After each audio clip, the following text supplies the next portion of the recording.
এটাকে কি মনে করেন আপনারা, হারাম না হালাল? কেউ বলেছে মাকরু, নাকি মাকরু ফতোয়া দিয়েছে?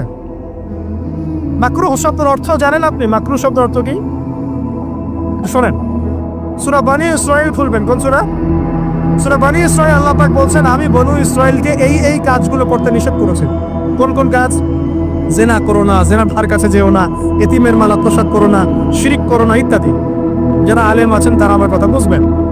এই কাজগুলোর পরে আল্লাহ পাক বলছেন যে এই প্রত্যেকটা কাজ আল্লাহর কাছে মাকরুহ, অপছন্দের। কিসের? অপছন্দ। আর এটাকে আপনি সহজ মনে করছেন? নিয়াত পড়ি,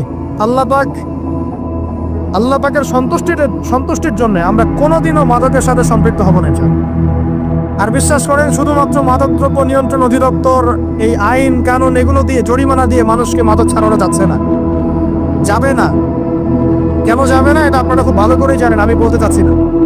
অনেক সময় মাদক বিরোধী কনসার্ট পড়ে মানুষ, মাদক বিরোধী কনসার্টে ওঠার আগে এক বোতল ডাইল খেয়ে আসে আগে। এগুলো কি বাস্তব কথা বলছি না অবাস্তব কথা বলছি? আমাদের যুবক ভাইরা কোশ্চেন কেন মাদকের ধার কাছে যাবেন না ইনশাআল্লাহ।